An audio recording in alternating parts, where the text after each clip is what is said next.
नमस्कार, मी पाटलो पाटील. बांबू महान्यूजमध्ये आपल्या सर्वांचं स्वागत. आज गुढीपाडव्याच्या सर्वांना हार्दिक शुभेच्छा.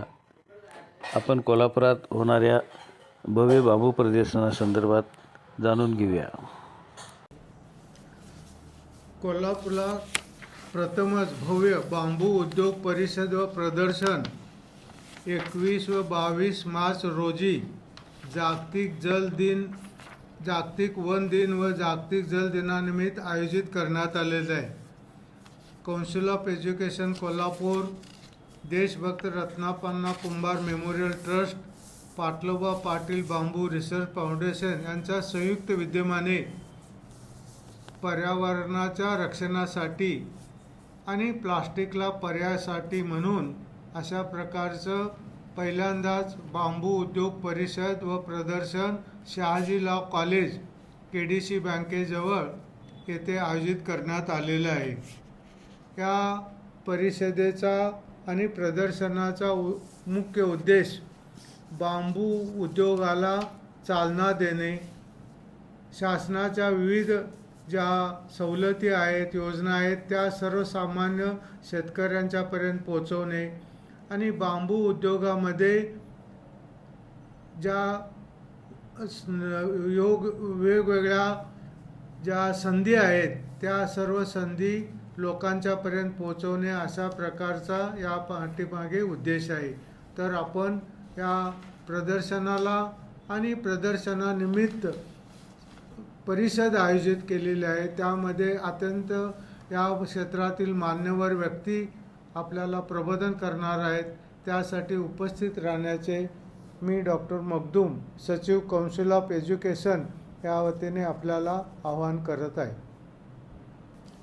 कोल्हापुरात होणारा बांबू उद्योग आणि हा जो प्रदर्शनाचा जो कार्यक्रम आहे तो अत्यंत महत्त्वाचा यासाठी आहे की या परिसरामध्ये अशा प्रकारची ही परिषद आहे ती पहिल्यांदा होते.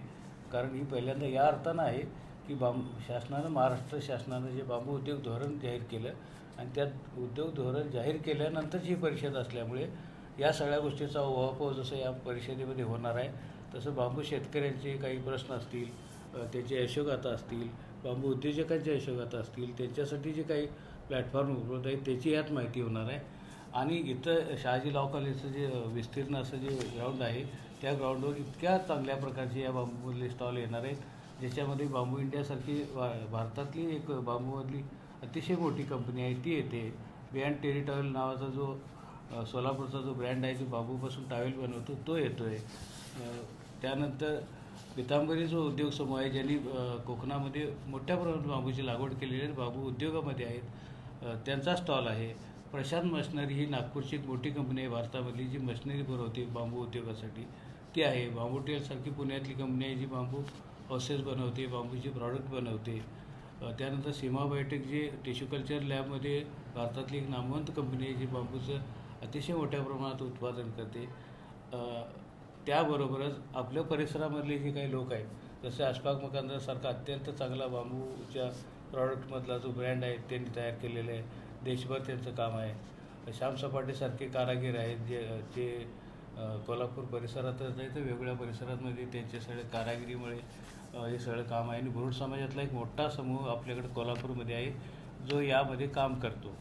तर ह्या सगळ्या लोकांची इथं स्टॉल असणार आहेत आणि लोकांना हे सगळं बघायला मिळणार आहे. बांबूपासून कापड बनतं का तर ते बघायला मिळेल, बांबूपासून घरं कशी बनतात ते बघायला मिळेल.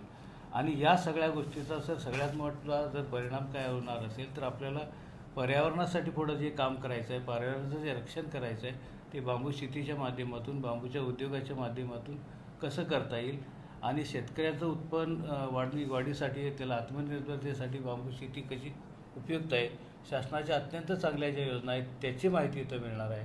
आणि हे सगळं एकाच वेळी ह्या 2 दिवसाच्या याच्यामध्ये होणार आहे. वक्तेसुद्धा खूप चांगले याच्यामध्ये बोलणार आहेत की चेतन नरके जे जगभर प्रसिद्ध आहेत, आपले युथ बँकेचे चेअरमन आहेत, ते कार्बन क्रेडिट आणि बांबू उद्योगावर बोलणार आहेत. त्याशिवाय आपल्या वन खात्यातले काही अधिकारी आहेत त्यांचं मार्गदर्शन लाभणार आहे. गोविंद जवळसारखे जे मी मगाशीच म्हणालो की टेरी टॉवेल आणि ह्याच्यात करणार आहेत त्यांचं मार्गदर्शन मिळणार आहे. भाऊ गुजरसारखे जे शेतकरी आहेत पण बांबू उद्योजक तयार झाले ते आहे. त्यानंतर प्रवीण मेत्री ज्यांनी स्वतःचं बांबूचं घर जे आहे ते बांबूचं घर बांबूची सळी वापरून जसं त्याला करता घर बांधतो आपण, तसं सळ्याऐवजी बांबू वापरून जे घर आहे ते स्वतःचं त्यांचं घर आहे.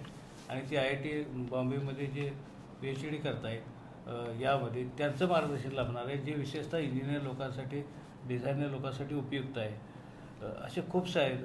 अशोक सातपुते यांचं जसं म्हणाल की त्यांचं काम आहे ह्या सगळ्यांच्यामध्ये. आणि यामध्ये 104 जाती बांबूच्या ज्यांच्याकडे आहेत.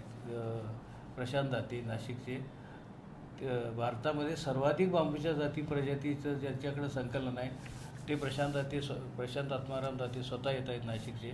असे खूप लोक सारे येत आहेत याच्यामध्ये. कोकणामधले जे शेतकरी आहेत, सुहास मोरे, वासुदेव घागसारे, त्यांचे काही सक्सेस स्टोरी आहेत ते मांडणार आहेत. विनोद पाटील आपल्या चंदगडचे आहेत, त्यांनी बांबू शेतीपासून परत प्रक्रिया उद्योगासाठी केलेला आहे, एक समूह त्यांनी तयार केला. हे सगळं होणार आहे. आजऱ्यामधले सतीश कांबळे म्हणा, हे सगळे लोक जे आहेत जे खूप काम करत आहेत असे येणार आहेत. काही बेंगलोरहून, काही मुंबईहून, पुण्याहून, असे वेगवेगळ्या ठिकाणी गोव्याहून या परिषदेसाठी उपस्थित राहून आपलं मार्गदर्शन करणार आहेत.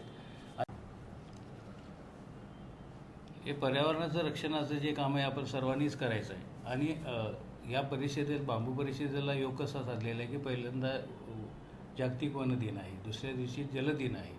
आणि ह्या सगळ्या निमित्तानं आम्ही जे कार्यक्रमाचं नियोजन केलेलं आहे, जिल्ह्यामध्ये डॉक्टर मनोज पाटलांनी नदीकाठी केली, कृष्णाकाठी केली, त्याचे अनुभव सांगण्यासाठी ते येणार आहेत. राजेंद्र कुमारांचं सुद्धा यामध्ये काम आहे, डॉक्टर प्राचार्य राजेंद्र कुमारांचं ते आहे.